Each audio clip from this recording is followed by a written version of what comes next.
CUT का exam देने के बाद स्टूडेंट के माइंड में एक ही सवाल आ रहा है कि दिल्ली यूनिवर्सिटी में अब एंट्री कैसे मिलेगी। सीयूटी के बाद हमें आगे करना क्या है, सीएसएएस पोर्टल क्या होता है, यहाँ पर रजिस्ट्रेशन कैसे करनी होती है, कॉलेज में जब आप अप्लाई करेंगे तो सीयूटी स्कोर की क्या इंपॉर्टेंस होती है, सब्जेक्ट का कॉम्बिनेशन, सब्जेक्ट की एलिजिबिलिटी क्राइटेरिया, यूनिवर्सिटी कैसे क्रॉस वेरीफाई करती है, ये सभी चीजें आप लोगों की क्लियर कर दूंगा इस वीडियो के अंदर। तो बिना टाइम वेस्ट करे जल्दी स्टार्ट करते हैं हमारा वीडियो। सबसे पहले वीडियो को लाइक कर दो ताकि आप लोगों को टाइम टू टाइम रिकमेंडेशन मिलते रहे वीडियो के, और दिल्ली यूनिवर्सिटी रिलेटेड सारी चीजें आप लोगों को ऑन टाइम यहीं पे मिलती रहेगी। सबसे पहले आपको चीज समझनी जरूरी है कि सीयूटी का एग्जाम बस एक एंट्रेंस एग्जाम है, उसका स्कोर यूनिवर्सिटीज कंसिडर करती है एडमिशन के लिए। तो सीयूटी का एग्जाम देना इनफ नहीं है जब तक आप उसके बेसिस पे यूनिवर्सिटीज में पर्टिकुलरली सेपरेटली अप्लाई ना करो। जैसे कि सीएसएएस पोर्टल बिल्कुल सेपरेट है, इसका सीयूटी से कुछ लेना देना नहीं है। इसमें क्या करना है, आपको 250 रुपए की रजिस्ट्रेशन करनी होगी। अब यहाँ पे जब अप्लाई करोगे तो एप्लीकेशन नंबर आप डालोगे सीयूटी का, वहां से आपकी सारी डिटेल्स यहाँ पे फेच कर ली जाएगी। तो ये बिल्कुल एक सेपरेट जगह है जहाँ पे आपको सीयूटी का यूज करना होगा।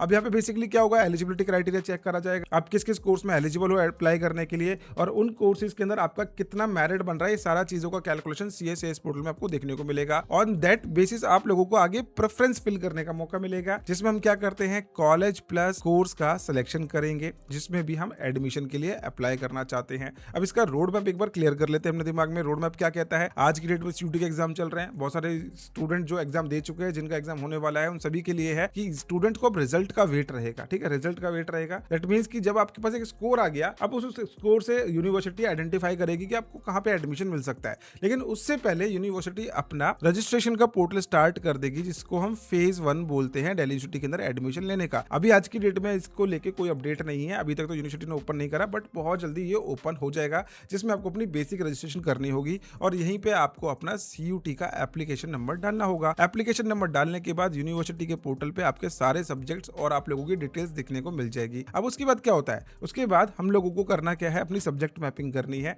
मैपिंग क्या होती है, क्लास 12th के सब्जेक्ट वही आपको सीयूटी के एग्जाम में देने थे जो आपने पढ़े हैं, उसके अलावा कोई भी सब्जेक्ट आपने दिया है तो वो यहाँ पे यूटिलाइज नहीं करेगी यूनिवर्सिटी, ये बिल्कुल क्लियर है। तो क्लास 12th के बेसिस पे आपके सब्जेक्ट्स देखे जाएंगे, कौन कौन से सब्जेक्ट आपके वैलिड है आपकी क्लास 12th की मार्कशीट के अकॉर्डिंग। उसके बाद आपको लिस्ट दिखाई जाएगी कि इतने कोर्सेज में आप एलिजिबल हो एडमिशन लेने के लिए। देन उसके बाद प्रेफरेंस फिलिंग करनी होगी, जिस भी कोर्स में आप एलिजिबल हो उसके लिए आपको प्रेफरेंस फिलिंग का मौका मिलेगा। अब ये प्रेफरेंस फिलिंग क्या होती है कि आप किस कोर्स को प्रेफरेंस देना चाहते हैं, किस कॉलेज में जाना चाहते हैं, ये चीज आपकी प्रेफरेंस फिलिंग में आती है। ये बहुत लंबा प्रोसेस है, मैं आपको आगे आने वाले टाइम में समझाऊंगा अच्छी तरीके से। सबसे पहले आप चैनल को सब्सक्राइब कर लेना।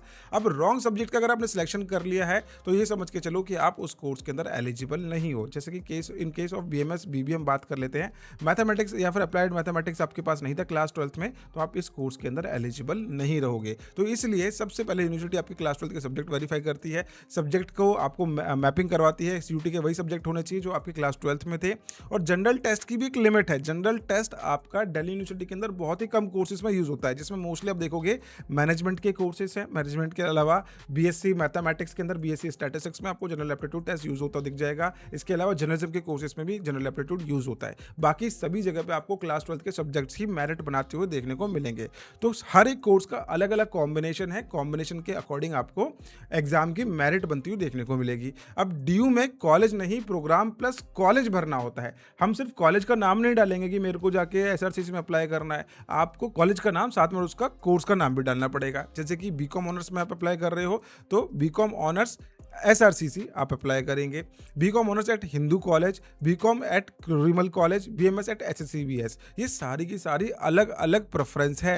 ये सभी प्रेफरेंसेस क्या है, सेपरेट है। जिस भी कोर्स में एलिजिबल हो, जैसे कि आपको पता चल गया कि मैं 5 कोर्सेज में एलिजिबल हो, आप क्या करेंगे, इसके बाद अपने कोर्सेज की प्रायोरिटी सबसे पहले सेट करेंगे। लाइक आपने बीकॉम ऑनर्स में अप्लाई करा है, आपने बीबीए में अप्लाई करा है, आपने बीकॉम प्रोग्राम में अप्लाई करा है, ठीक है, बीबीएफआई लिख देता हूँ मैं यहाँ पे। इनके साथ प्रायोरिटी है कि मैं बीकॉम प्रोग्राम में पहले अप्लाई करूंगा, उसके बाद मैं नेक्स्ट कोर्स में अप्लाई करूंगा। तो आप क्या करेंगे, कॉलेज प्लस बीकॉम प्रोग्राम के सारे ऑप्शंस आप फिल कर देंगे। देन उसके बाद आप जाएंगे कॉलेज प्लस बीकॉम ऑनर्स, उसके कॉलेज के नाम डालना शुरू कर देंगे। बट इसमें भी क्या होगा, हम कॉलेज को सेपरेट करेंगे अपने टारगेट कॉलेज, जैसे कि यहाँ पे हम रखेंगे ड्रीम कॉलेजेस। अब ड्रीम कॉलेज क्या होता है कि हमने क्या करा, बीकॉम प्रोग्राम के टॉप कॉलेज रखे पहले, फिर बीकॉम ऑनर्स के टॉप कॉलेज, उसके बाद हमने क्या करा, अपने बीबीए एफआई के टॉप कॉलेज रख दिए। उनके बाद इनके इन सभी के हम एवरेज कॉलेजेस रखेंगे, तीनों के फिर लोअर कॉलेजेस को रखेंगे। इस तरीके से आपको अपनी प्रेफरेंस की फिलिंग करनी होगी जब आप अप्लाई करेंगे एडमिशन के लिए। सीएसएस पोर्टल स्टार्ट होने से पहले कुछ चीजों का आपके पास होना जरूरी है, जैसे कि सीयूटी का application number, date of birth, age पर सीयूटी रजिस्ट्रेशन होना चाहिए। यहाँ पे क्लास 10th की सर्टिफिकेट होनी चाहिए, पासिंग का आपके पास डेट ऑफ बर्थ प्रूफ के तौर पे जिसको यूज करा जाता है, क्लास 10th का marksheet, category certificate if applicable. अगर आपने अप्लाई करा है तो इन डॉक्यूमेंट्स का आपके पास अप टू डेट होना जरूरी है। इसके अलावा आपको अपने final target course list ready रखना है। सबसे पहले मोस्ट इंपॉर्टेंटली देखो, कोर्स के साथ कॉम्प्रोमाइज मत करो। कॉलेज के साथ कॉम्प्रोमाइज कर सकते हो, लेकिन कोर्स के साथ कॉम्प्रोमाइज मत करना, क्योंकि अगर आपका इंटरेस्ट ही नहीं है कोर्स में तो मजा नहीं आएगा पढ़ने में। एस्टिमेट करो कि आपके सीयूटी के अकॉर्डिंग कौन से कॉलेज में आपको एडमिशन मिल सकता है। नेक्स्ट वीडियो में उसी पे बनाने वाला हूँ कि एक्सपेक्टेड सीयूटी के अकॉर्डिंग आपको कहाँ पे एडमिशन मिल सकता है ड्यू के कॉलेज में। और रिसर्च करनी है आपको प्रीवियस ईयर्स की कट ऑफ्स की, प्रिपेयर करना है ड्रीम टारगेट सेफ कॉलेज की बैलेंस लिस्ट आपको बनानी है।